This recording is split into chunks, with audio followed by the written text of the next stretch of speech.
Welcome everyone to the Green Anti-Capitalist Front Dash Lockdown, our regular live stream series where we talk about the politics of the lockdown, the pandemic, and everything going around. Today we're going to have a very special episode talking with members of Bi Pandas about queer liberation, not rainbow capitalism. I'm going to let them talk in just a bit. But before that, remember that the Green Anti-Capitalist Front is a banner under which everyone can organize their own green anti-capitalist actions.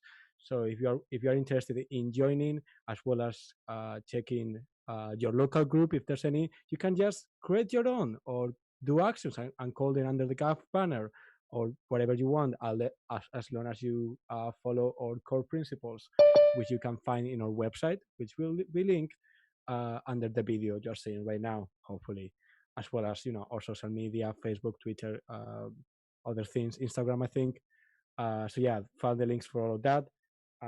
With that spam out of the way, I don't want to waste more of your time, and I'm going to introduce you to some lovely people, or more like let them introduce themselves. So if all of you want to introduce yourself and tell us who you are and what are your pronouns. Yeah, I'll go first. Why not? My name is Hunter, and I'm one of the co-founders of the London Bi Pandas. If you don't know the London Bi Pandas, we are I keep describing us as a bisexual cult. I think that's the best way to explain it.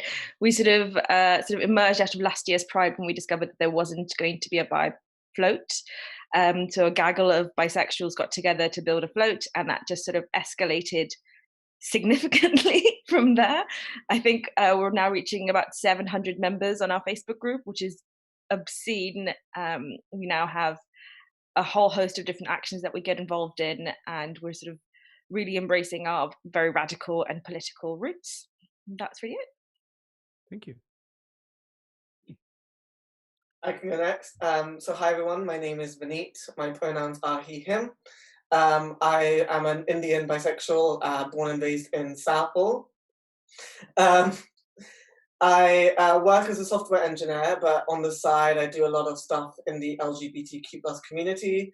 So I'm a member of London Bi Pandas. I do a lot of writing, so I've been featured in Metro's website and a few other places, such as a bisexual anthology. I volunteer for Middlesex Pride, Rainbow Films, and I co-founded the Ambassadors with Lo, who's also on the panel. I'm currently writing a book on bisexual men. Thanks so much. Hi. Oh, sorry. Hi, I'm Lo. My pronouns are they or she. I'm the founder of the Bi Survivors Network, which is a network in the UK providing support and advocacy for bi survivors of domestic and sexual violence. I also run the English branch of Be With The Tea. I don't really know how that happened, but I do. I'm an ambassador along with Vineet. That's a YouTube channel that you can check out. We talk about bi-politics and chat with other activists.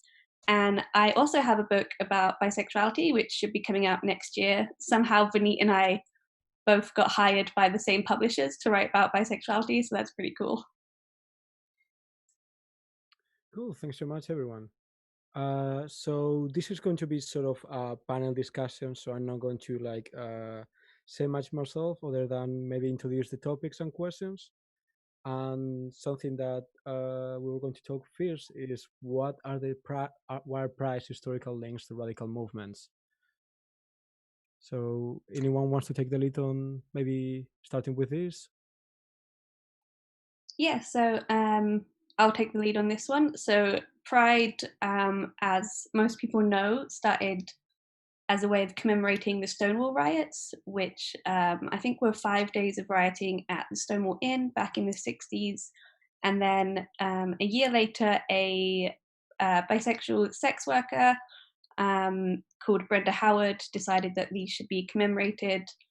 And so she created a march, originally kind of called the March on Washington. She was also a member of the Gay Liberation Front, so they did a lot of work for the original Pride.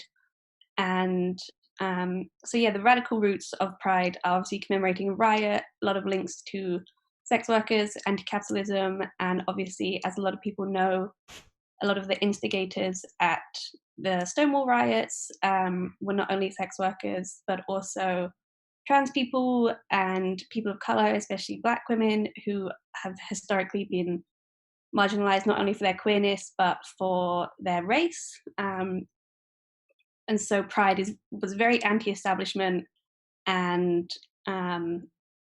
very much about reclaiming the spaces that we'd been denied from historically. I think also, like, just to add on that, like, our existence as queer people is political, and it has always been political, and it's never not been political, you know, and to kind of have an already innately radical existence, it just continues to perpetuate that Pride should always be connected to its radical roots. We can't step away from its radical roots, and we can't step towards, and I'm getting a bit ahead of myself, towards like all of the sort of rainbow capitalism and pinkwashing and all of these sort of things, because our existence is political. And I think that makes like a really interesting dynamic, which we'll talk about a bit later. But yeah, I just wanted to add that in too. Yeah, and I just wanted to add that we have to remember that the protests were fighting against cops. So when we have, again, getting ahead of ourselves, when you have cops at Pride, it's a little bit like, well, you're already losing the point of how Pride started. And I think it's really important to remember at every point exactly what Pride is about. And whilst it is a part of, you know, people wanting to celebrate themselves and be proud of who they are, it's also about a radical queerness. Yeah, I think that the kind of shift, we were talking about this earlier, that shift away from it being a protest legally, that shift towards it being a celebration and a parade kind of created this dissonance between what Pride is or was and where it should be to this commercialized, merchandised version of Pride. And we see that quite a lot in all of the different movements. You know, even in the Black Lives Matter movement, we had somebody message us to ask us if they could sell T-shirts.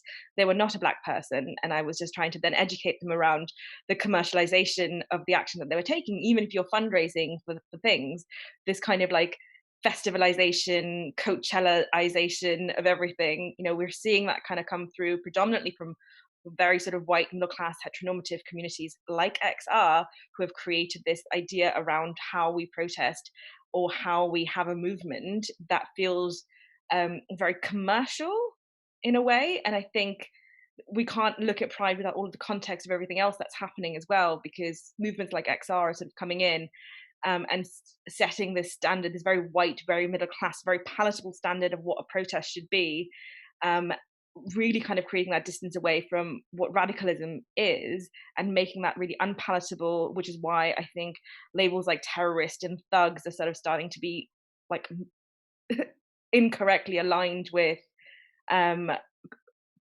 protests. Yeah. So maybe you've been talking about this already a bit, so maybe we want to dig a bit more into what is pinkwashing and rainbow capitalism, and why is this an issue? I think it'd be good to kind of like distinguish between the two as well, because there's like a little bit of difference, I think, between what pinkwashing is and what rainbow capitalism is. Rainbow capitalism is very much concentrated on business and commerce and corporates and brands who are utilizing, I think, the sort of pink pound, and again, kind of commercializing Pride. Pinkwashing, on the other hand, you know, it can be part of rainbow capitalism, but there's also like another much more, I think, like kind of malignant element to it.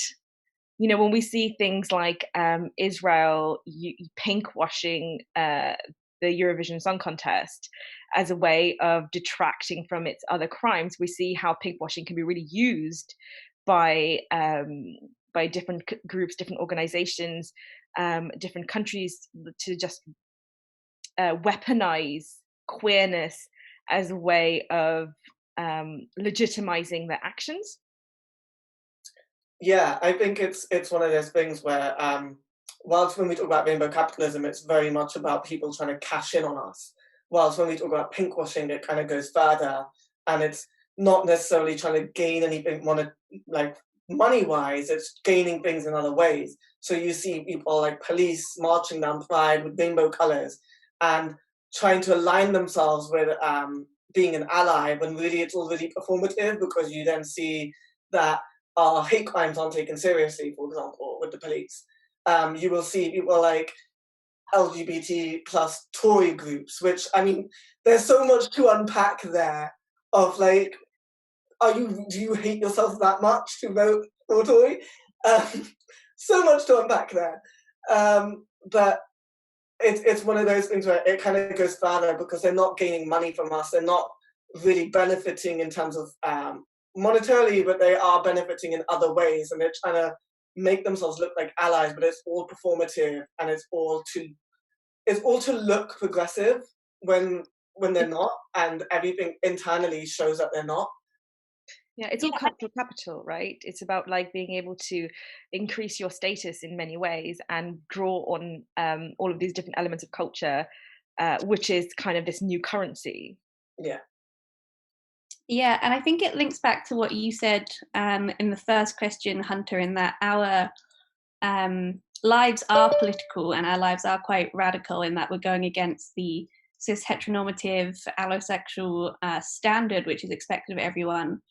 And so politicians and corporations and brands kind of weaponize, as you said, that radicalness of queerness in order to slap that on whatever they're doing, to try and make it look more radical and to hide the regressive and dangerous parts of what they're doing, which is why it's pink washing, because it's just washing over all of the shit with the like aesthetics of our like radical movement.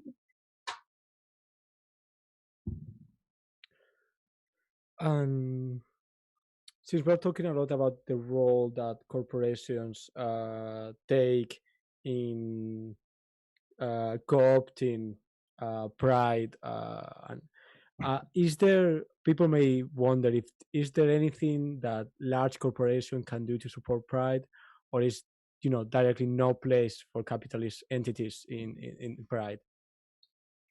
So I would say, ideally, in an ideal world, corporates wouldn't be involved in pride at all. I don't think there's really a space for them entirely. But unfortunately, we live in this imperfect world where we are under a capitalist agenda, and it's really hard for us to be able to do things without money. And there are ways that you can go about it without getting corporate involvement. You can do crowdfunding, but then when you think about the fact that a lot of people in our community are already suffering, they're in poverty, trying to crowdfund, we're not getting enough money as it is, like that money needs to come from somewhere. And so I think that you do need to end up having corporates in that space, but I think the way that we're involving them is all wrong. I think that if these companies were real allies, they would be happy to decenter themselves, even like give money to the event and then have zero presence, because that would show that they actually just care about the cause and furthering our cause. I actually marched with Pride and STEM in 2019, and we had a corporate company with us, but they took a back seat and everything. So they actually footed the entire bill for Pride and STEM. So for people to march, they actually paid the expenses for students to actually travel up to the Pride as well. But their branding wasn't on our shirts. I don't remember it actually being on our banner. If it was very small. It wasn't mentioned on the little placard. So when the comp air was going around, they didn't mention the corporate entity at all.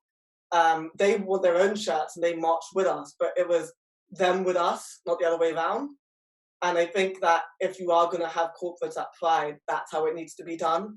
They need to not take up space and have a massive giant float being like, look, we're Spotify. That's not how you have corporates at Pride. Yeah, I think there's like a really interesting tension between queer people who work at corporates, who want to be at Pride, and the corporate itself. And I think there should definitely be a place for people who work at corporates who want to go as individuals. But because of this idea around that, like, everything needs to be branded, everything needs to be sponsored, we also like feel this like weird kind of nationalism towards the brands or companies or organizations that we work for, and that we want to represent them. There's all of these kind of different nuances to this context where we might feel like we're trying to like working in a place that doesn't necessarily have a big queer heritage, and for it to then send a corporate pride float can be quite a big deal. For example, somewhere that's notoriously heteronormative, for them to make this political statement and have a float of pride, big deal. Terrible capitalist exploitation, but still kind of a big deal. And I think that's where the tension becomes really muddy for lots of queer people who don't really understand why having brands and having corporations at Pride might be bad, because they're like, well, for some of them, they're making this huge step towards committing to our cause. And for others, it's like, well, I'm getting to represent and having this like say and visibility of being queer within a space where I'm not normally queer. But I don't think there's an easy answer to this one. Apart from that there should be no corporations at Pride in the ideal world, but in the kind of unideal, whatever, the not ideal world that we live in, I think it's around like a little bit around what you're saying is, what are they doing to further our cause? What is the real allyship there? And I think, there's lots of brands that have always supported LGBTQ communities for a really long time. Like, we remember the fucking Absolute Vodka Martini Lounge, whatever it was, in the first season of RuPaul's Drag Race. Like, that is a brand that like has always supported LGBTQ communities. Absolute Vodka. I know there's a whole bunch of other kind of nuances around having alcohol brands at Pride and blah blah blah. But like Absolute as a brand was also supplying LGBTQ venues when some other alcohol brands wouldn't, for example. So having brands that have a clear manifesto and history around supporting Pride and around the sort of causes that we have, it does make sense for that corporation to be present at Pride in the sort of unideal world that we're living in, where corporations are allowed at Pride. But also there's around, for a lot of corporations as well, many do lots of activism work, and they're still incredibly, horribly exploitative in other ways. For example, like Apple has done a lot of lobbying within the US around LGBTQ rights legally, and has supported change in many different ways, but also are horribly exploitative and capitalist. And it's just about kind of understanding, or not necessarily understanding, but like appreciating the nuance of, these corporations can do everything that they can to be good allies, but if they're still exploiting workers all over the world, how can we like seek liberation for ourselves at the expense of exploitation for others? So even in this like unideal world, we shouldn't have corporations, because that doesn't meet with the ethos of what Pride is about, which is about liberation. And we cannot seek our own liberation while corporations push other people down. I mean, it's pretty hard to follow that incredible answer. But I just want to like share an anecdote that in my day job, I work in marketing and content, and particularly when I used to work in tech, I used to, as like a queer person, a queer individual, be like, oh yeah, I want to, put rainbows everywhere in our Twitter this month because I can and I want to. But as an activist, I would always try and push back against that impulse, because that was like letting the tech brands that I worked on off too easily in order to, look progressive and look like LGBT allies without actually doing anything. So like you said, people, would like to march with their company, and that might be the only way they feel like they can march. And I think that's an important reason that we also push back against corporations, because people shouldn't have to march in Pride, under a banner of Spotify. Wow, Spotify's going to strike this video down. They should be able to just march as queer people who want to march. So, I think it's really important that we separate ourselves from the brands, that we often feel like become part of their identity. Like, you often feel like your job becomes part of who you are. In terms of like allyship, I'm with Vinny and with Hunter, and just give us your money, and don't just give us your money in June or in August or whenever, when you want to sponsor a float. Give us your money all year round, so that we can do the work that we have to do, so that we can, support bi survivors and fund trans healthcare and all of these incredible things that grassroots organizations do currently without any corporate sponsorship, like the float that Sony has at Pride, their budget could fund the Bi Survivors Network for like the next 4 years. Give us that money. I think the other thing as well is, you know, a lot of companies do this stuff, but I always kind of want to know, well, what are you doing internally as well? It's like, yeah, okay, you're outside, and you know, sometimes these companies, they'll be like, oh yeah, we're donating all of this money and stuff, and it's like, okay, that's great, but how are the queer employees feeling in your company? Do they feel respected with their pronouns? Do they feel like they can be out? Like, are you creating safety? Are you talking about well-being, not just well-being in general, but queer well-being? Are you addressing all of these issues? Because a lot of the time they aren't, and then they might like call someone in to be on a panel or do something. It's like, well, are you paying those people that you're calling in? You're a corporate entity. You can afford to pay these people, and you can afford to pay them well. So pay them because it will fund the rest of their work. Yeah, like if you don't have a gender neutral bathroom in your offices, take your Pride float budget and apply it to building a gender neutral bathroom before you even think about coming to Pride. Yeah. I think it was last year's Pride where we saw a lot of sponsorship from BAE Systems for local prides. And that was just like an atrocious organization. If you don't know BAE Systems, they provide a lot of like kind of weapon-based systems in there. They build lots of drones that have been used in weaponized, like basically they're arms traders, right? Like as a reductionist view, that's what they are. Although they purport to be many other things, but that's a big core part of who they are. And Surrey Pride, for example, local Surrey Pride was sponsored by BAE Systems. BAE Systems didn't just have a float at Surrey Pride, and I think there was Birmingham Pride as well. Maybe I might be wrong on that one, but there was a couple of smaller prides that were fully sponsored and funded by BAE Systems.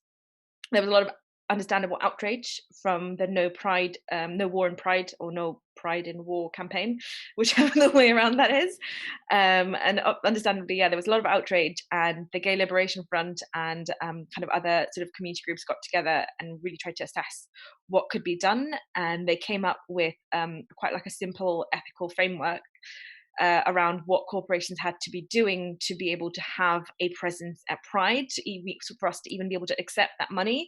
Because ultimately, like, if we're taking money from Pride that has been used as a result of the exploitation of a number of different organizations or groups or entire nations, then actually is that still pinkwashing? And I think it is. It's absolutely still pinkwashing. And I think that's where it becomes like quite interesting, especially because the current fund for Pride in London, they've just set up a new sort of financial scheme where registered charities and like organizations can access funding, but that funding is also co-sponsored by Facebook. And then it just sort of brings in all of these kind of ethics to where is that money coming from. And are we okay accepting it? You know, like look at Facebook today, deciding to donate to the Republican Party. You know, that is absolutely like, if you're accepting money from Facebook, you're kind of saying, I accept that that action is okay enough for me to accept that money, and that action should never be okay enough. That's my opinion. Yeah, for sure.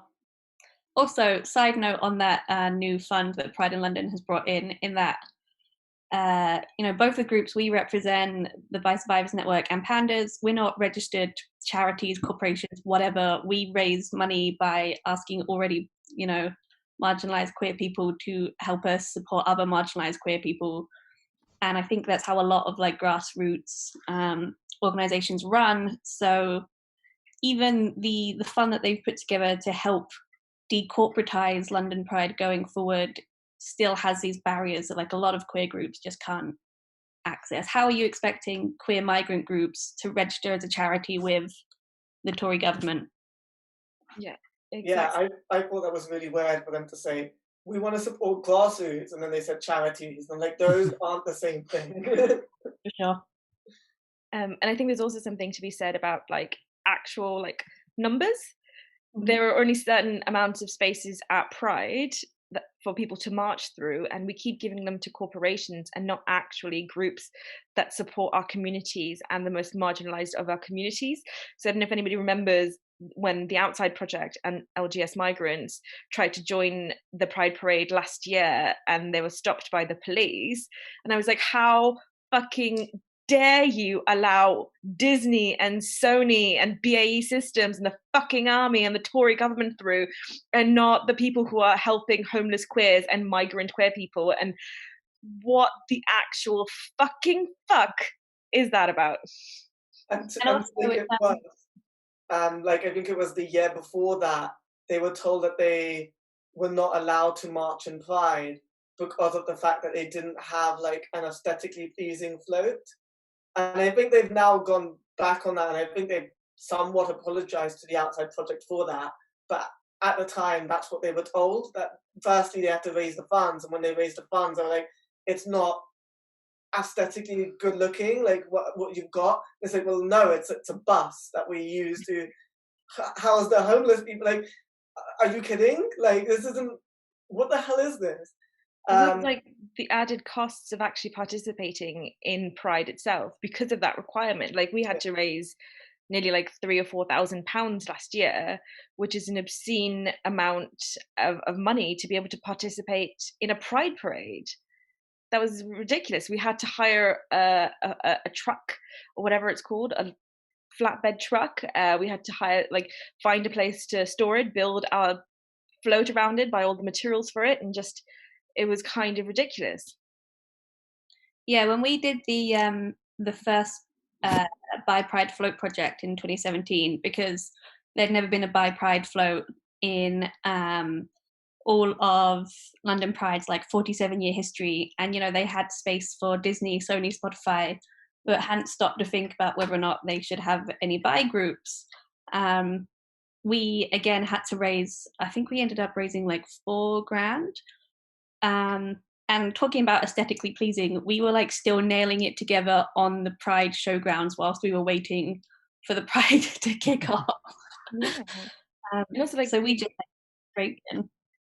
Just like the minimal accessibility requirement for participating in Pride, the financial accessibility requirement is a £200 or £300 application fee. Yeah. For small grassroots groups, why the hell would you spend that much money when you could use that to actively help and benefit people in your community? Yeah, this was a conversation that BSN, the Bi Survivors Network, started having earlier this year, because we were planning on having, we were going to table it.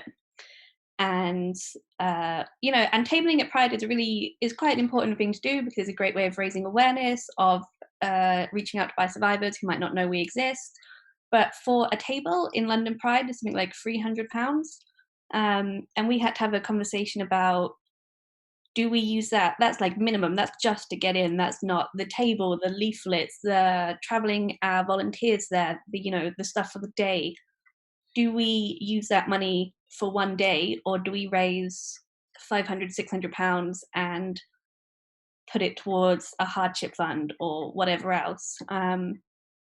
So even the entrance of £300, and luckily we didn't have to make that decision this year. We can put it off for another year, but again, even getting in is so expensive. Yeah, and it's also like, I think the kind of, from an ethical perspective of me as an individual, and this is not me as London Bi Pandas, the desire to participate in this commercialized Pride. Like last year, I think it felt really urgent to participate in like as a float, because there was no bi float happening. So that kind of decision was made for us. But this year, it feels very much like, why would I want to continue supporting this when there are all of these other Pride events that are happening, that are run by, for example, queer people of colour, that I would much rather go and support? For example, I would rather have a table at UK Black Pride as a person of colour than in Pride in London. So actually, what else exists out there that is more community focused? Because London Pride itself, the big London Pride, does not feel like a community event. And I think something that you mentioned, Lo, which was really important, is that, so my first Pride that I ever went to, where I wasn't fully out, was 2017, and that was also the year that they said there was no bi float. and it was like everywhere. And I was like, oh, I guess I just don't exist. That's great. And then it wasn't until you started up that project and you then had the float in 2018 that actually created that visibility. And I think that that's a really difficult thing that I think I was going to mention this later, and I'll mention it now. I was like, it's a really difficult thing of do we keep supporting this event when it's so corporate focused and not community focused? We could pull out, but the problem is that when we pull out, it then becomes more of a party and more of a celebratory event, and that visibility then gets lost.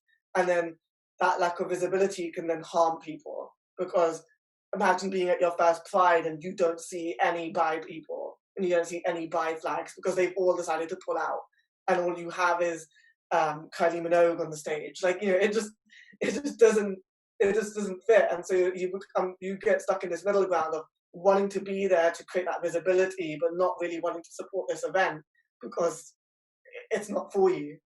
Yeah, I think I always say that the London Bi Pandas are an anti-capitalist group living in a capitalist world. So we're forced to make decisions that we don't want to make. And I think, like, every time I think about it, as much as I like, oh my God, my ethics, my principles, and blah, blah, blah, blah, blah, I remember like people in the crowd screaming when they saw our float with like guillotine the bankers in the front and like ACAB posters and decrim now like posters, and people like losing their fucking mind. And I was like, this is so important what we just did. Like the vast majority of this like predominantly like white middle like fairly, I assume, heteronormative like voyeuristic audience did not get it, but those like especially like young people really got it. And I'm like, okay, that's who we're here for. And I think that it's really important not to like lose sight of it, because sometimes you can also be like really bogged down in like the ethics and the principles of it all, of like, what does this mean, and maybe I shouldn't take this money, and maybe I shouldn't do this. And actually, like, for that person to raise their fist and lose their mind screaming when they saw our float, like, I think it's worth it. Probably. Yeah. I mean, I would just say on a personal level, like, I saw the sort of fundraising go around for London Bi Pandas and the float, and obviously I was already marching with a different group, but then when I saw your pictures afterwards online, I lost my shit, and I was like, this is incredible, I don't know who this group is, but I stand, I'm following, I need to know who this group is, and I need to be part of it. Yeah, we were only able to have the Be of the Tea marching group last year because Pride in London organised that without us having to pay anything as an apology for their fuck up the year before. And so again, we were able to provide that visibility of solidarity between bi and trans communities, and for bi trans people who are so often erased in like queer spaces, because we didn't have to pay for it, and that's something we wouldn't have been able to provide like otherwise. Yeah, I think what's interesting about London Pride is when it comes to like paying for places, there are some free activist community group spaces, but they're really limited. Whereas, and I think that's the flaw there. I think we should have like an unlimited amount of community activist groups, and then whatever is left over can be sold off to whatever fucking corporate wants it. I think that's the best way to do it, to ensure that this is a community event for queer people in London.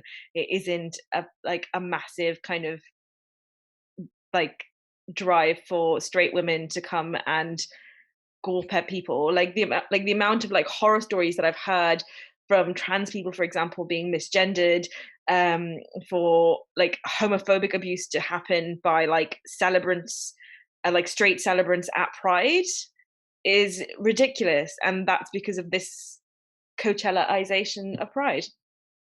Yeah, the first time I ever got called a dyke was by someone who was pissing against a skip during Pride in Brighton. And on that day, I just vowed to never let myself be offended by anyone who was pissing against a skip while yelling at me. And I think that goes back to the thing that I started with is, there shouldn't be a limited number of free spaces for community and activist groups. It should be unlimited, and it should be the corporates footing that bill. It shouldn't be down to small little organizations who have a handful of members trying to scrape together a couple of £100 just for an application, let alone the rest of it for the float. And you fund all that money for the application and you may even be denied. So like, it's ridiculous. The corporates should be footing that bill. If they are actual allies, they actually care. That's where that money should be going.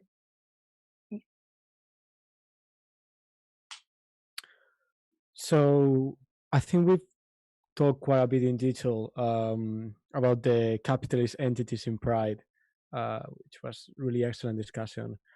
And now I think maybe we have to talk about the other elephant in the room, the one with big guns and an anger management problem. So how does it affect Pride when cops and the military turn up, and how does their presence conflict with what Pride is about?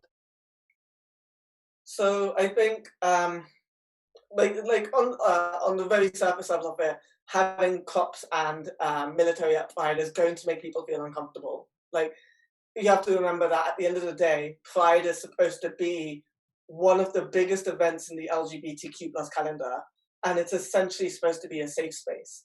And having cops and military there, some people may feel comfortable with their presence. You know, if you have sort of a middle-class cis white gay man, they might be perfectly fine having a cop or a military person there. But, you know, you have to remember, especially when you're looking at something like Pride in London, it's not just a local event, and it's not even just national, but it becomes international. A lot of people come from other countries to this event. And they're normally coming from countries where it isn't okay to be queer, and they come over there so they can embrace their identity. But the reason why it's not okay to be queer is because of laws that we put down when we invaded with our military within the last century, right? And further than that, there's some people coming from these countries, refugees and immigrants, who are coming from these countries that we're bombing. And then they're coming to our Pride and seeing us celebrating our military just feels so backwards.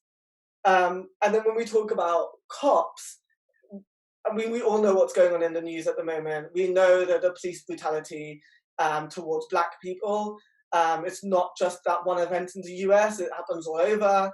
And it affects Black people, but also trans people, brown people, all like a lot of marginalized groups get affected by the police and police brutality. You know, you have people like survivors of abuse who will be triggered by cops being there. And so having cops and the military there breaks that safe space. And if you're not creating a safe space at Pride, it's not Pride anymore. What is it? It's just a party. It's just a celebration. You may as well just call it like Mighty Hoopla. And it's just be like, there you go. Just have one of those. It's not a Pride event. It's not about the community anymore. It's just a party. And like we said at the beginning, our roots are anti-cop. Pride started from an anti-cop protest. And so if we forget that, we're forgetting the point of why we're here. Yeah, it's also like, why on earth are we okay with having historic and current oppressors of who we are and our identity in Pride? Yeah. And also, like, the fact that they're there continues that whole idea of pinkwashing, like we were talking about earlier. They're there specifically to exploit this as a good PR move. Look at these wonderful rainbow police officers. Look how friendly and warm we are. We celebrate parades. And it's the same thing that police do at Notting Hill Carnival, when they're like the friendly police officer during the day, but at night, like arresting lots of young Black men. It is an entirely like branding exercise. It is completely ties into the like capitalism and this idea that the police is a corporation, and that's what it is. You know, like we need to stop looking at the police as this like as these protectors of our society, because that's what they've never been.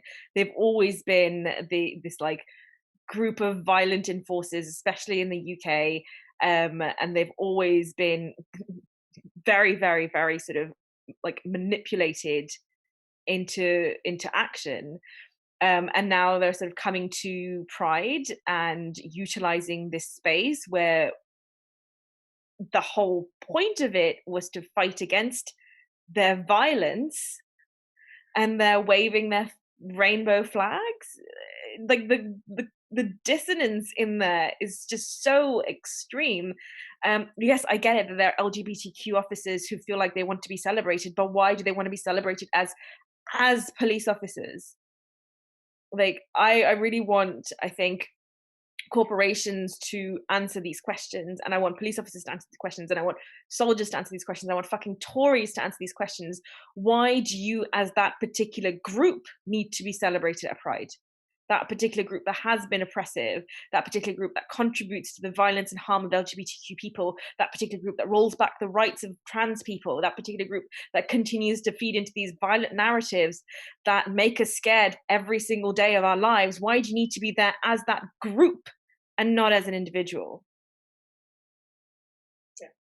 Yeah, that's what I was going to say, actually. Like, when I march at Pride, I'm not marching as a content marketing professional who happens to be queer. I'm marching as a queer person who happens to be a content marketing professional because I need to eat. And so again, if you're a queer person who's a cop, A, quit your job, but B, like, if you must be at Pride, then be at Pride not in uniform, because you don't make the space safe. Like, at BSN, we support people who choose to work with cops, because sometimes for survivors of domestic violence who have children, there are all kinds of laws about needing police reports and restraining orders for custody and that kind of thing. So if you're a survivor, if you're a survivor who does go down the police route, we absolutely will support you through that. But also, we have so many people in our group who have been re-traumatized by cops, who have tried to report what happened to them and have been disbelieved, or it's just made their whole experience of abuse, which is one of the worst things you can experience, just so much worse.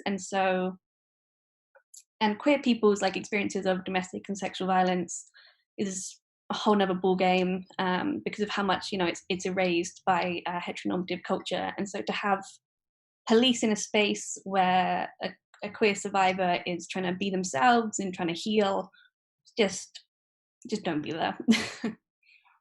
Yeah, and I think that's the thing as well. When you talk about cops, especially, I'm sure there's plenty of queer people who can say that they've had a bad experience with a cop, when they've tried to report a hate crime, or they've tried to report something to a cop to say, oh, I've had this experience, and oh, okay, and they just don't care. I've had one myself where I was getting homophobic phone calls, and it's been a year, and I'm still waiting for them to do something about it. I've stopped getting the phone calls, thankfully, but it hasn't stopped. They haven't done anything. They haven't told me that they've taken action, and I can't imagine what it would be like for people who've had worse circumstances, right? And we know that there's a problem with that when you talk about even more marginalized people. We know what happened with sort of Black lives. We know people like Belly who haven't got justice because they didn't pursue the case, and it's this constant thing where people are not taken seriously. Marginalized people are not taken seriously by cops, and yet somehow we're supposed to welcome them into our space when they've never, like you said, they're not protectors. They're not protectors of us. It's just like Hunter said. They're always the kind of people who uphold the status quo. That's what they're there for. And they've never been the protectors of justice. They're only the protectors of justice for white, cis people, middle-class people. And I think that's also, like you were saying, when we invite the police into our space, what are we saying to our Black and brown queer siblings? What message are we giving to them? That we're prioritizing the inclusion of this group over the exceptional safety, of them. Yeah. And that just really doesn't sit right with me. In addition to that, how can I justify to my Black queer friends that the police is fine to be here, especially in the light of everything that's going on? Yeah. So in the face of all of these very serious issues, I think maybe we would like to talk about how can queer people fight back against pinkwashing and corporate pride and all these things you've been discussing, and also what can allies do to support this?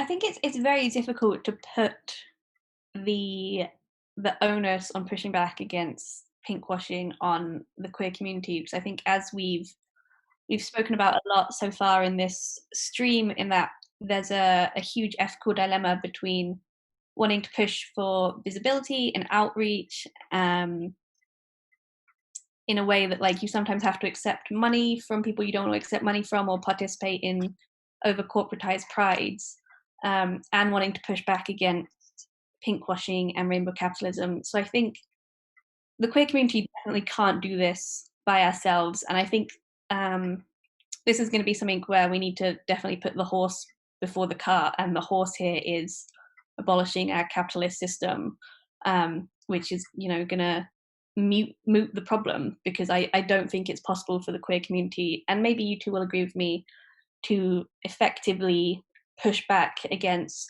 corporatization and pinkwashing before we get rid of the underlying problem, which is capitalism. Yeah, 100%. I think I was speaking at another panel with members of the original LGS miners, and they were sort of talking about, why they decided to go and support the miners, which isn't a traditionally LGBTQ cause. Why are you concentrating on something that isn't your issue? And his response was, everything is our issue. Class is our issue. Capitalism is our issue. We should be dismantling these bigger structures, and we can't be continually focused in just what is our own problem. And I think that's where it becomes really key to look beyond just being queer. Like, actually, what are the root causes of this society that harm us and harm other marginalized people and other marginalized groups, and let's address those together. And capitalism is the core of it. White supremacy is the core of it. And those are the two big things that we should be attacking, because they will solve an enormous amount of problems for the world. Yeah, I think just sort of adding on to that, I think that's my problem with how the word queer is used as well, because I think queer for me has always been quite a radical term. It's very much anti-establishment, and I think even the term is getting pinkwashed because it's starting to become synonymous with just white cis gay people, and they'll be like, oh look, it's queer, and they'll be like, cool, so they're all gay men, and you've got one brown person in there, and they're all cis. That's queer to you, okay? And it becomes a problem where we start going down that path where we start pinkwashing ourselves, and we need to start pulling that back. And I think it's really hard, like I was saying, like I like London Bi Pandas having to choose between being at Pride and supporting this capitalist entity, and not being at Pride and then losing that visibility. It becomes a really difficult game. So I feel like some of the onus is definitely on Pride organizers to actually be listening to the community and dialing back the whole idea of making it a celebration. Like, I think some of them are going in the wrong direction, Manchester Pride. But it's a problem where we're trying to make it more and more of a spectacle, and that's not ever what it's been about. You see stuff like UK Black Pride, where when they got bigger, they made the well-being tent even bigger and had more panels going on. And I think that's what we should be doing, is we should be trying to put more focus on that. And I think a lot of it is also allies. I think allies need to remember the space that they're in, stop taking up our space, stop treating our space like your party and a good day out for you to be amongst the queers. And, oh, I love the gays, like, just stop that. And if you're going to be at Pride, be there to learn, be there to understand, be there to support. And especially if you're going to a Pride that's free, if you're going to one like Pride in London, donate money. Again, give us your money. Give us your money. Wealth redistribution, it's not donations. Exactly. I also think something that we can do as the queer community is more community events. So, like I said, Black Pride is a great example. I think Bi Pride last year was also a really good example of a pretty decorporatized Pride. It's still a little bit corporate. I actually stole Vodafone's stall for BSN because they had a better space than me, so I just went and took their name tag off and like sat up there, and they didn't come and move me. So Vodafone is an ally. But I think, pushing back and creating our own spaces like queer fairs, our own community prides, to kind of, because right now Pride, the big prides, Manchester, London, Brighton, have like the monopoly on what is, the queer events and the queer spaces. And if we create more little ones, more community ones, then we are like controlling the narrative a bit more, and easing up some of those issues. Like, we don't have to make that ethical issue of, okay, if we don't accept this corporate funding, then these like bi teenagers who are going to Pride this year aren't going to see themselves represented anyway, because there's now bi Pride, or there's going to be stalls at another queer fair or other places where they can access that visibility and representation and community space that's so important for queer people. Yeah, I do quite like the fact that in London there's been more and more local pride spinning up, because it's removing the idea of like Pride in London is the be all and end all of London when it's so corporate, and you have stuff like Forest Gate Pride and Deptford Pride. I'm volunteering for Middlesex Pride, which was supposed to be this year, but pandemics come and go, I guess. But yeah, having more local prides and more prides that focus on marginalized people and certain areas. I always said that UK Black Pride is one of my favourite events. So Pride in London is Pride in London, but when UK Black Pride got cancelled, that's the one that hurt, because that's my pride, and bi pride as well. Yeah, I think for me, hearing about the postponement and cancellation of the first ever Muslim Pride, was absolutely heartbreaking, despite them not booking me as an act because I'm too controversial. That is a separate issue that I have with Muslim Pride. But like the fact that this amazing thing was going to happen, like I don't think there's ever been a Muslim Pride ever in the history of time and anywhere in the world. And for it to happen, I was so excited. And I think, just reading on what the next question is, like, what is the future of Pride? I think, Lo, you also like answered it really clearly. Like, it's community. The future of Pride is community. That's where all Pride should be heading. It should be focusing on community. It should be community benefit. It should be community driven. It should be community everything. Like it should happen at a much smaller scale. When we sort of get to that kind of massive commercial entity that Pride is now, it's because it's no longer benefiting individuals. It's just about voyeurism and spectacle, as part of this other, like, I don't even know how to explain what it is now. I feel so far away and so intangible. And despite their kind of insisting that it's about the community, the people who are running and organizing it aren't really thinking about that. They're thinking about sponsorship. They're thinking about how much money they need to make because how expensive it is at that scale. They're thinking about, what kind of classic stereotypical tropes of like LGBTQ-ness that they can utilize, like having a stage in Soho with the same run of 20 cis white gay drag queens. So they're thinking about those kind of things. And although like there are kind of events leading up to Pride that are focused in on, I guess, a little bit more community, so smaller events that are happening, they just don't have that same visibility as that actual day. The actual day itself is so important and visibility is important, but it's about how you're utilizing it. And if you're not utilizing it for your community, then what is the point? Yeah, I think, because like Muslim Pride was like a month away from actually happening, right? So that was really devastating. It was so close. And I think that's exactly how our focus needs to be. Is it needs to be community pride, but it needs to be community prides that are centered around people who are more marginalized and giving them more of a platform that they normally do not have. Middlesex Pride was very much going to be about that, because Middlesex has quite a large South Asian population. Southall is always called Little India because, like, you walk down that Broadway and good luck finding a white person, they do not exist. And same thing with sort of areas like Hounslow and Slough and like all of those kind of areas in West London. And Middlesex Pride was very much going to be about that, because it was going to be headed up by mostly South Asian people. because it was headed up by Sharon Dhaliwal, who we all know and love.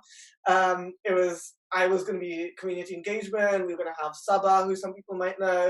It was going to have loads of South Asian people from within the community helping organize it and getting a lot of South Asian acts and South Asian food places, and making it very focused around that. And having prides like that, like UK Black Pride, Muslim Pride, Bi Pride, Trans Pride, really trying to focus on the areas that, because it's filling the gap that Pride in London and all these big prides are failing. Like across the board, prides are not actually assisting with the marginalized people within their own community. And I think that all of these community prides need to come together to sort of plug that hole, really. It's also like every single year Pride has a theme, right? It has it's a theme. It's not a cause, it's not a message, it's a theme. And I think that's the difference of it. It doesn't pull people together when you have like love wins. What the fuck does that mean? We all know that love doesn't win because we're still here on the losing side being beaten up by cops and homophobes. Love hasn't won, and that's not how we're going to win. And it's this kind of very sort of sanitized, palatable version of queerness that's presented for voyeurism, and that's not where the future of Pride is at all. Yep. Talking on their theme, last year's was laughable because it was Pride Jubilee and they kept writing protest as one of their slogans. And I'm like, protest, and there's the cops. Make it make sense.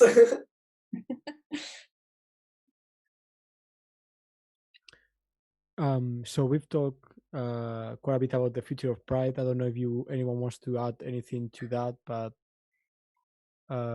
if not, maybe we can finish with the last topic, which is very in relation to this, which is what one piece of advice would you give to Pride organizers, if you could?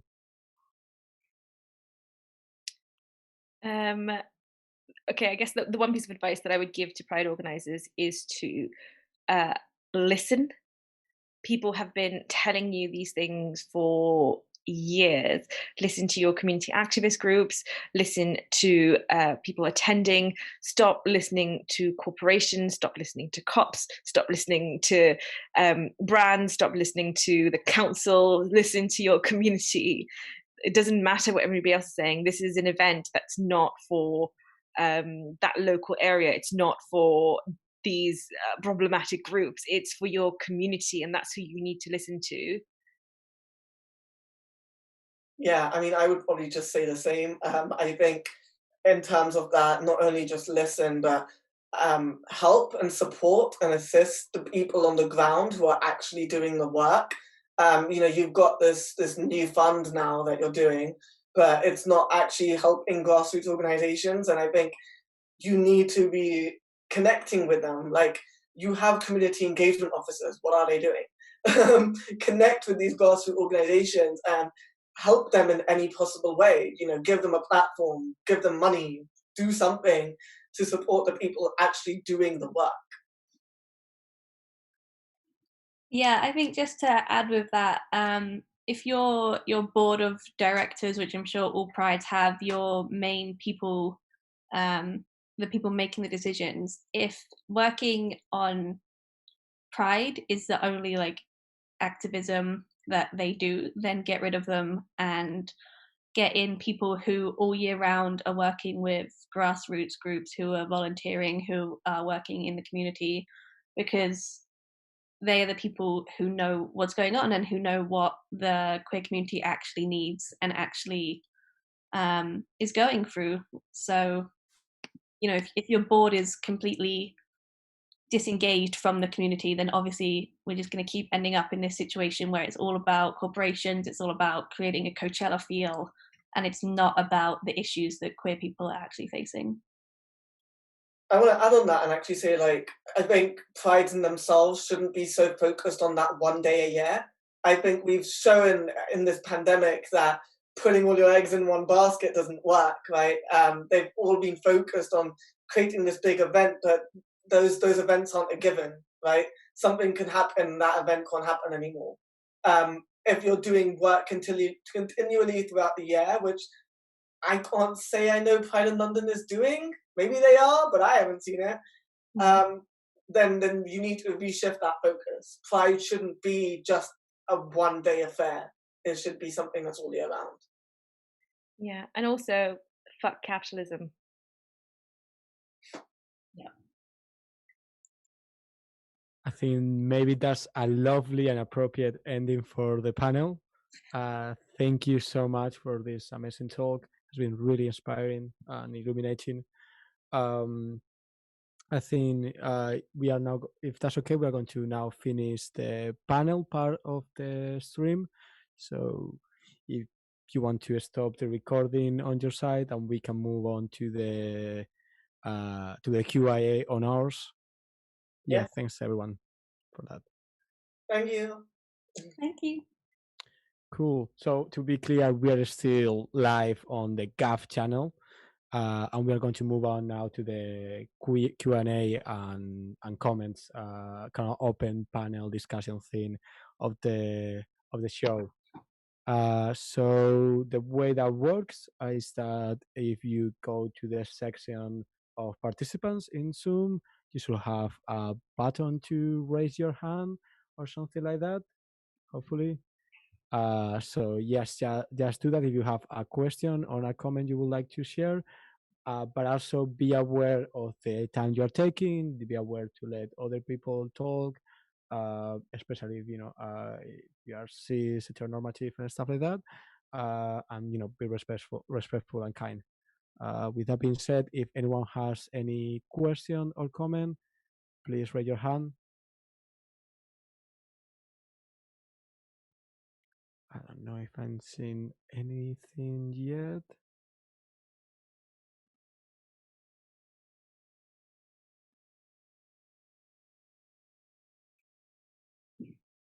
I think someone was also saying that they can comment on what happened with LGS migrants 2 years ago. I don't know if they're still in the... I think they might have left.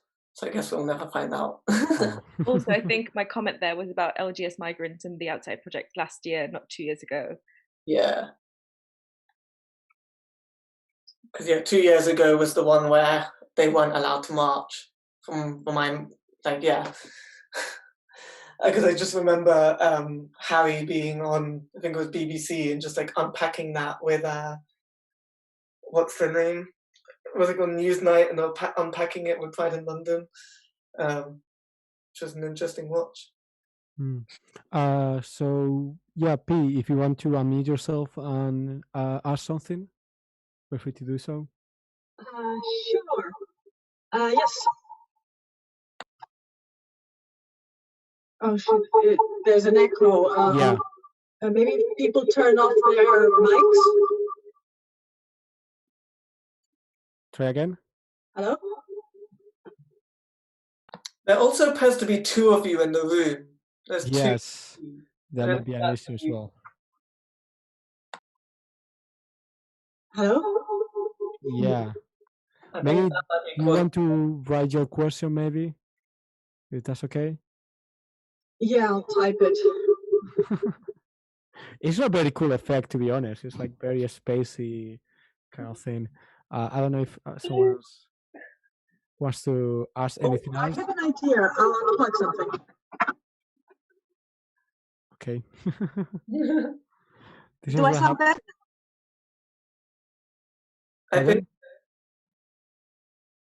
Has the echo gone? Yes. Yes. Okay. I just unplugged something. Sorry about that. Thank you very much for a very informative talk. It was really, really good to hear and hearing it. Yeah, I was always very confused about London Pride because my first ever Pride that I was taken to by a friend was Paris Pride, which is a giant street party where you just show up. There's no barriers, there's no nothing. And then my second Pride that I was taken again by one of my best friends was Athens Pride. But everything in Athens is a protest. So it was like a proper protest with, as you can imagine. no floats or anything because we had no money in these. So when I went to London, I was quite surprised by the barriers and about the whole atmosphere. So I always wondered, because it's like it's a hostile takeover in a way, where you have to ask permission to take. And I know you talked extensively about the importance of visibility, because everybody knows the event, so you feel it's important that you can be seen.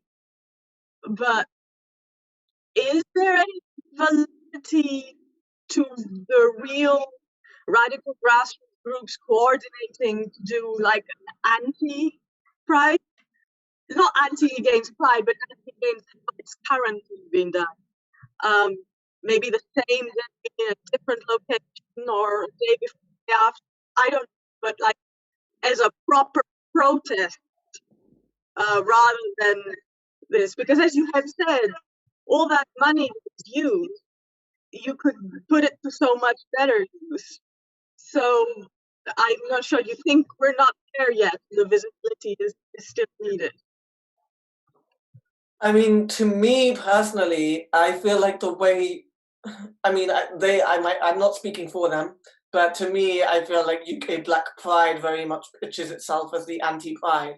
I know they don't do a march and a protest or anything, but the fact that they're the day after Pride and they're very separate as an entity, I think to me, they very much say, anyway, corporate stuff aside, here's Pride. And I feel like for me, UK Black Pride is very much like that. I despise the barriers at Pride in London, actually despise them. I think Brighton Pride doesn't have that. Brighton Pride, anyone can just walk in and go and do it. I can't remember Manchester. I think Manchester gets barried after a certain point. And I get the idea of like safety, but it does very much defeat the point of it's not a protest if it's just an organized corporate buy-in. Like, it's not a protest anymore. It is a parade, and they call it a parade outwardly. And the fact that they stand there and be like, Pride Jubilee, and I'm like, yeah, but it doesn't mean anything to you anymore because none of what you're doing is what Pride is at all. That's a really great answer. To jump in on what you said about Brighton. So Brighton is my hometown. I've been going to Brighton Pride for a long, long time. I could do like a whole hour spiel about the issues with Brighton Pride. But it used to be unbarriered until I think about 5 years ago when there was actually a bomb threat at Brighton Pride. And so since then, it has become much more barriered. And I think it's actually a really interesting case study about how over-policing or increased policing makes way for corporatizations. Because when I first started going to Brighton Pride when I was a young teenager, it was free to go to Preston Park. You could go anywhere. There was no barriered off spacing. People just used to like come and join in the parade. So, you know, you'd have actual groups, you'd have floats, but then people just used to kind of come off the street and start marching. I did that a couple of times. I was like, okay, I'm going to go with this group for a while now. And then over the years, it's become so much more corporatized. And now I think you have to pay something like 50 quid to get into Preston Park, which Preston Park is not worth 50 quid to get into for Pride. Even if they've got, like, I think they had Brittany last year. And so after the increased policing, that really made way for the corporatization of Pride and the barriers coming in, supposedly, you know, for the safety of the participants, was when really brands and stuff started jumping on board Brighton Pride. And it's not as bad as London because Brighton has the worst terrain for a parade imaginable. It's like so hilly, but it is really bad. Because that's the thing, I've only been to Brighton Pride when it was Brittany, which was 2 years ago. And one of my friends was marching and I just joined him. But I think maybe it does get barriered like further up. I think Pride in London is the one which is pretty much barriered like throughout. There is not a single part which isn't barriered. But I think Manchester and Brighton have areas where you can enter but then you can't leave because at a certain point it will turn into barriers. I think I met my friend at the beachfront, and I was like walking with him whilst I was talking with him, and then I kind of dipped out, and I didn't have to like jump a barrier or anything. But yeah, I mean, you obviously know more of it than me. It probably is barrier at some part. I've only been once, so. Yeah, I mean, I don't have anything to add. Last year was my first Pride. But no, I did find the idea of like barriers quite like weird. Like I've been seeing photos and stuff from people going to different prides, and like it really sort of creates the feeling that it's an event. Like you would go to see something, and like a kind of here are the sort of people to look at. This is the people who are voyeurs, and this is the people who are performing. And that kind of like dichotomy that's created because of those barriers is really, really problematic, because it removes any element of like connection and community with the people who are actually there, and also creates more of a permission for straight people to come and be a voyeur, because they're like, I'm here as an ally, I'm just supporting, I'm just in the background, I'm not actually in the parade, you know, like I'm allowed to be here. And then as a result, feeling more and more entitled to take up space, and feeling more and more entitled to be a voyeur of our community and our spaces. And it's one of those things where it's like, I guess I'm one to talk because I went and saw Britney, but like, you have these prides that are getting bigger and bigger, and they're platforming people who are just these like cis white women that all of the gays look up to, and that's all they do is like, oh, we have Britney and then Kylie and then Ariana Grande and Mariah, and I'm just like, there's so many queer performers that you could give this platform to, and you could give them that cash. And yeah, okay, it's still buying into that capitalist idea, but at least it's going to someone actually queer, instead of just someone who's like, I'm an ally, anyway, buy my perfume. If you had someone like this, there's people like Years and Years and Venus Sawayama and Janelle Monáe, and you could get these people to perform and then pay them money and, actually boost up the platform of queer people by being like, oh, look, Manchester Pride, and it's got this giant queer act there, and we're going to make them bigger, and we're going to all support them, right? Because that's what we do, is constantly being obsessed with white people, white women. I think there's a question in the chat as well. I don't know if, Sirin, do you want to unmute yourself and read it, or would you like to rely myself with my terrible Spanish accent? Either is fine, but I like to give the option. I guess we can read it. I can read it out. How would you suggest to engage with Pride when they do invite dodgy groups? I was part of a group who last year found out that Reading Pride had the army and nuclear weapons company with stores. They wouldn't withdraw them, so we protested the stores, but it felt like we could have had a more lasting approach. Yeah, I think that's like the eternal question, isn't it? Like, how do we remove these dodgy groups from Pride? That's like, I don't think there's a good answer yet. I think it's about Pride organisers actually listening to community organisers, and the people who attend Pride and queer people and their views. And I think unless that happens, we're going to continue seeing those groups. I was also like protesting BAE Systems last year, and everybody who was at the Bi Pandas float had a little badge that said no Pride and War, no War and Pride, whichever way around it is again. And so we were making like a little statement on our like items of clothing as we were going through the Pride parade. We were also, like, for example, like this year, going to request that we be next to the police if the parade was going to happen, because sometimes you can request who you can be next, and we were basically going to orchestrate like a performance as part of our Pride float, which was going to be the death of the protest funeral march.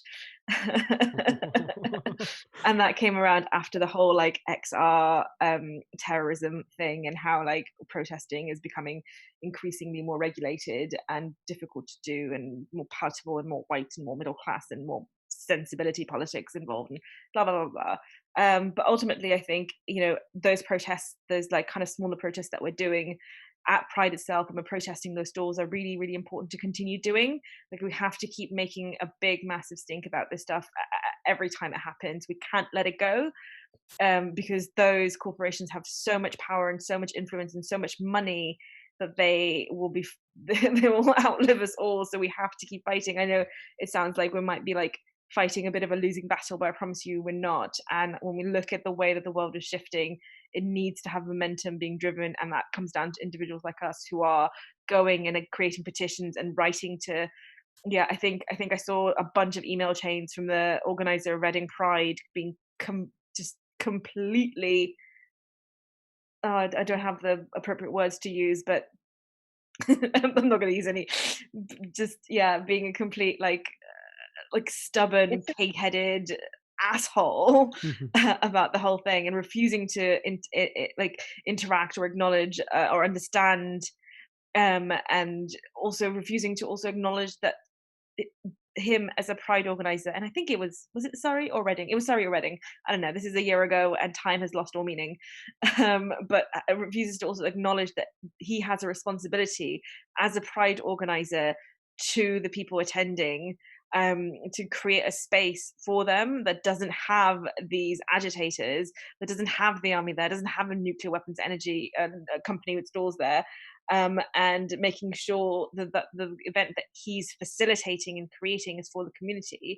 And that responsibility isn't just to create the event itself, it's to create the event for the community. Yeah. Sorry, go. I think also creating a way in which we kind of, the rest of the community stigmatizes these groups that is like cozying up to cops and warmongers, because Hunter and I last November organised an LGB with the Tea demo in London, a kind of solidarity demo, because TERFs were TERFing kind of a month before, and we had Surrey Pride turn up, and we'd created this like little mini stage. We were having speakers, we'd put loads of banners up, we had loads of flags up, and then Surrey Pride came along, hadn't helped us organise anything, came along with their Surrey Pride banners and tried to put that on our little stage. And we kind of went up to them and were like, no, you are not welcome here. Like, you can be in the crowd, but Surrey Pride is not a part of this, because A, you didn't do any of the work to organise this, and B, this is a radical community-focused event, and we don't want prides here that are collaborating with warmongers, basically. Was that the one that I was at? Was that the one in Soho? Yeah, you were there, yeah. God, I can't believe that was only in November. That feels like years ago. But so one thing I will say is kind of what Hunter's already said, and I think it's just keep that up. I think protesting the stalls and making your voice heard is the right thing to do. Like we said before, there's that idea where you could pull out, but then that's only going to further corporatize it, and that's just going to reduce your visibility. It's a really hard game to play. But protesting it, making your voice heard, all of these people are going to have an email, right? Reading must have an email. Go email them. Get everyone to email them. Team up with more and more community groups and more whatever to get them to all email as well. Make a big stink about it. Try and contact some of these LGBT plus mediums who do not do enough, and tell them to go and say something about this and how people are unhappy with this. Just keep going. Like, I'm definitely not condoning bullying them online, but they're also all online. At them. Just at them and be like, so why is this in your pride? And just keep trying to hold them accountable and just be like, this is not okay. This is not okay. And it does work. Like, some organizers might be stubborn and maybe they won't listen, in which case they'll just get more and more bad press.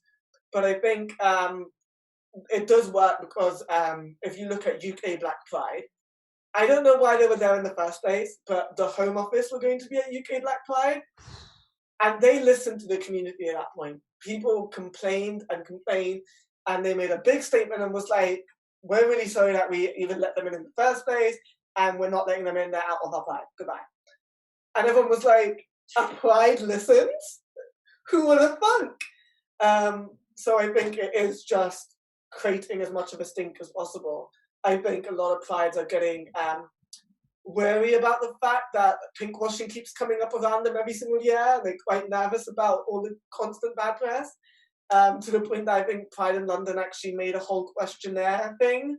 So look out for stuff like that. If they start asking for your opinion, give it, and give it hard. Vinny, I can't believe, like, on this live stream, you're just encouraging people to cyberbully. Definitely not condoning that. Before people start coming for me and telling me I'm a cyberbully, because I've had enough of that. The next question we had was from Alex, which was a pretty short one, but a pretty complex one, I guess. How has COVID-19 affected your organizing? I've just sent a quick link because I saw that question come up, and it's our guide to protesting during the lockdown. Ooh, nice. Yeah, a couple of our pandas brainstormed all the different activism while not leaving our house, and if we do want to leave a house, what that kind of looks like. And so there's lots and lots of things in here. You can still continue to engage in activism, write to your MP, sign petitions, signal boost social media, offer financial support if you can, create new activism related content. You can also do acts of civil disobedience, completely unrecommended, of course. Like, I would never recommend any act of civil disobedience, but now that there's fewer people outside, I don't know if that's true anymore, but there were fewer people outside a few weeks ago, so that might have been easier. You can definitely do things like banner drops. You only need like a couple of people from your household to do that. You can also engage in kind of online protests. I don't know if anybody saw the queer protest at home.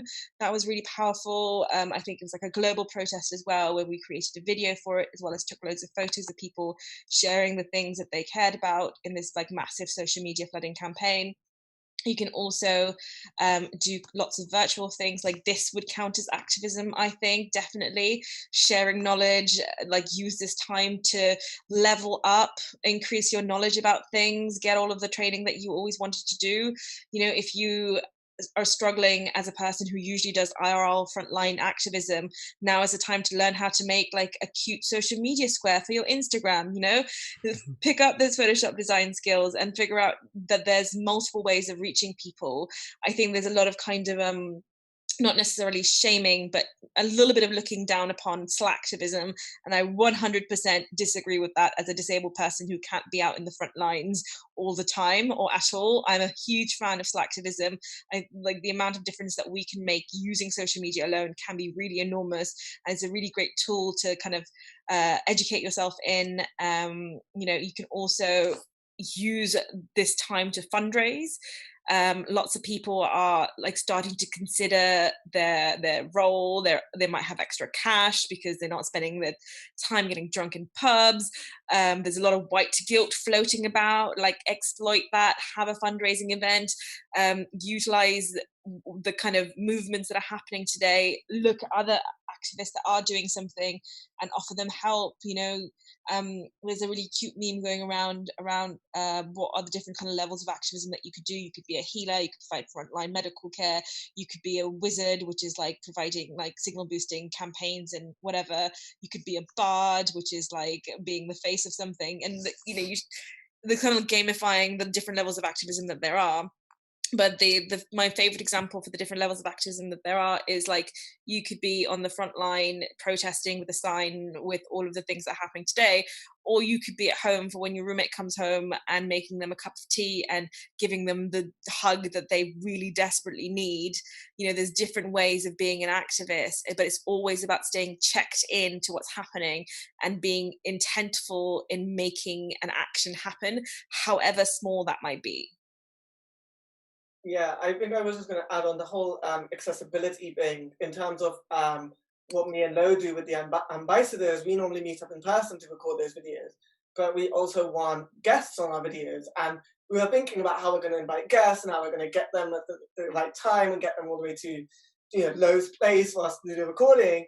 And now with this lockdown, it's like, actually, we can now do this quite easily because you can be like, hey, you free for a Zoom call at this time? And we just do a Zoom call and record it that way. And that's exactly what we've done today as well. We've recorded this.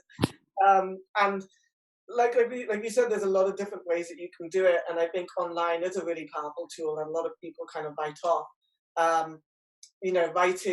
Writing articles and putting content out there in order to explain, like, J.K. Rowling has enough time to write turfy articles, write an article back and be like, your turfness needs to go do one.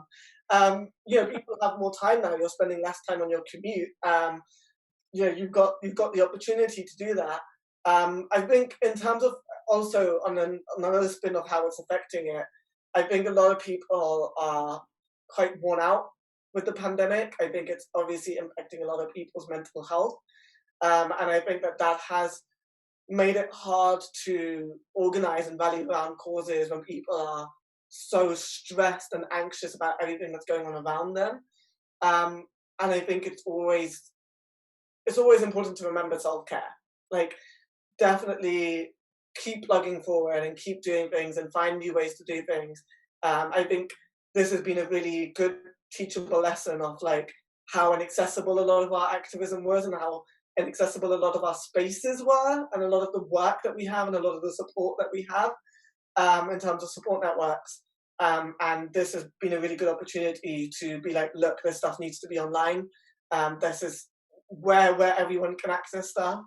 But remember self-care too. Yeah, for the Bi Survivors Network, our chats that we do bi-weekly, every Wednesday. The next one is in 2 weeks' time. If you need support, find us on Twitter. So for us, it hasn't really changed what we've been doing very much because we were a digital support group anyway. But it has been a good time to reflect on what we're going to do going forwards, to regroup as volunteers, because BSN is run by all Bi survivors. So obviously the entire group like dips in and out a lot. It's quite emotionally taxing. So it's been a good time for us to regroup and reflect on how we're going to go forwards. But also just to add on to the amazing things that Hunter and Vineet have just said, that being lazy is an anti-capitalist act. So if you want to use this lockdown to like really perfect your laziness and just like, you get out of bed at 5 to 9, log into your laptop from your bed, and then maybe you clock off at 3:30, whenever you want to, that's an anti-capitalist act that I'm not saying you should do. I'm saying you can do if you want. Always worked my full hours during lockdown. Yeah, right. Definitely not taking showers at like 11 a.m. So also just like having time to rest, regroup, think about what you want to do going forwards is a really great time for that. And a little bit of corporate sabotage here and there never hurt anyone. For that.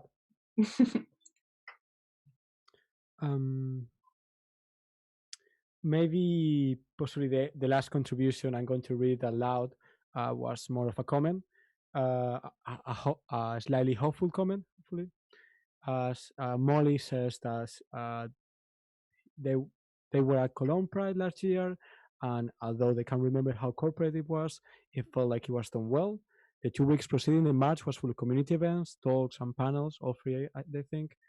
Despite it being absolutely huge, apparently Europe's second biggest, if they remember correctly, and there were no barriers.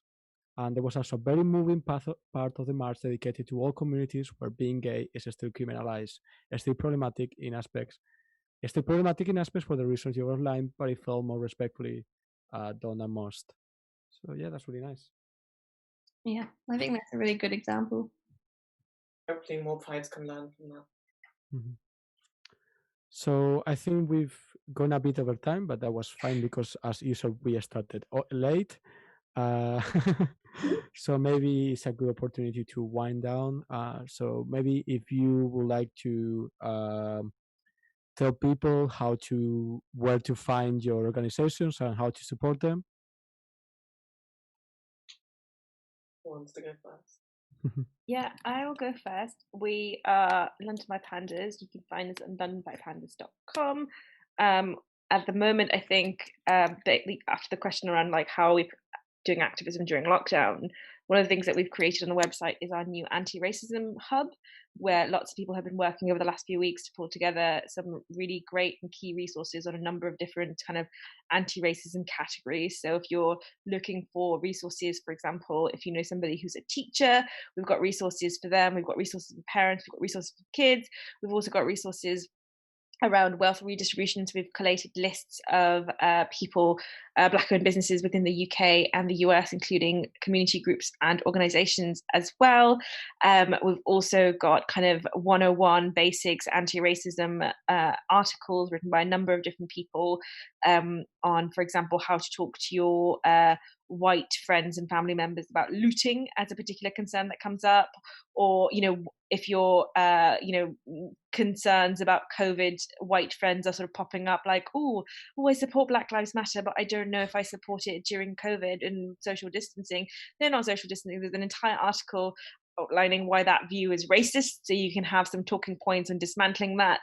We've got guides for how to talk to your racist family members as well, so there's lots of things there, and I think this is a really great example of how you can do activism in the landscape of COVID, because at the moment Bi Pandas isn't actively encouraging us as a group to go to the protests, because I don't think we're there yet, but we definitely want to encourage individuals who are going and support them and give them all of the knowledge and guidance that they need. And anti-racism is kind of like a part of how we can support the Black Lives Matter movement beyond just being on the front lines, and actually like what are we doing within our homes and our own families to dismantle everything. Anyway, you asked where you could find us, but it's all on the website. Our social links are also on the website. We don't really update our Instagram because I manage it and I don't have any time, but somebody's managing the Twitter probably, so follow that. Thank you so much. Twitter, and for Bi Survivors Network, I've just dropped in a little link. We're also on Twitter at Network Bi, I think. That's when we keep most updated. And we're also on Facebook. You can find us at the Bi Survivors Network. We also have a private group on Facebook, which is just for Bi Survivors, that you can come in and share resources and chat in there if you'd like. We're also actively looking for volunteers at the moment. Like I said, it can be quite emotionally draining, and the more of us there are to share that labor, the better. So if you happen to be someone who identifies as something as gay or straight and have experience with sexual or domestic or intimate partner violence, and you'd like to get involved with supporting other people who fit that category, you can find us on Twitter, or you can find me personally on Twitter at low shearing. Shear is in shearing a sheep. Drop me a DM and I can help you get set up as a volunteer. So you can find me. I have the very, very professional online handle of Nintendo Mad 888. Extremely professional. You can find me on Twitter, Instagram. My blog is on Medium, so you can find me there. You can find my writing. I have a lot of links. I have like a link tree which I need to update. Instagram kept blocking it, so I haven't updated it. But to some of my other articles and work, you can find Middlesex Pride. If you just Google Middlesex Pride, it should come up. Their website, and we have a Twitter and an Instagram as well. Currently, they're a little bit dormant because we're all obviously taking a break because we can't really organize at the moment. And then you can find Rainbow Films at LGBT Rainbow Film on both Twitter and Instagram. I'm actually doing an Instagram live on Sunday, so if you want to see more of me, we'll be talking about the film that we made, which was supposed to be in BFI Flair, but got cancelled. Story of our life this year. So you can find Rainbow Films there, and I think that's everything. Oh, and the Ambassadors. You can find the Ambassadors on YouTube. It's just, I'll type it out as well, just in case. But it's the ambassadors, like that. And you can find us on YouTube and on Twitter. Can I just add in quickly before we go? Sorry, I know we're so over time. I've put in the B with the T link there, which that's for the like official open letter, but kind of like green anti-capitalist front. Anyone can be B with the T. If you're a bi person or a trans person and you want to do an act of solidarity, whether that be something organized like a demo or whatever, a video, an article, anything, and you want to call yourself B with the T, you should absolutely do that. Amazing. Thank you so much to both. And with that being said, I'll come back to the spam part of GAF to remind people that, as you were mentioning, GAF is a front, is a banner under which people organize under the principles of green anti-capitalism, direct action, mutual aid, and all these things. We have a list of principles you can check in our website on greenanticapitalist.org. And also we have a presence on social media, and there's like different local groups that have been set up independently from each other, but that you can find online. We have a list of 10 on our website as well, so feel free to check out that. And possibly in the future soon there may be an article or a workshop or something on how to set up your own, so maybe be on the lookout for that. And also to remind people of our upcoming events that have been announced. We have on the 2nd of July a reading group on ecofeminism, which is going to be really, really cool for what I've seen. And another one on the 16th of July on ecofascism. So we are really putting the green back in GAF, hopefully for a bit. So yeah, with that being said, thanks everyone. Thanks especially to the panelists who came here today. It was a really amazing talk. I really, really thank you. And to everyone contributing in the chat, listening. And I hope to see you all very soon. And as always, death to capitalism, death to heteronormativity, death to white supremacy, and death to the state. See you all soon. Goodbye. Bye. Thanks for having us.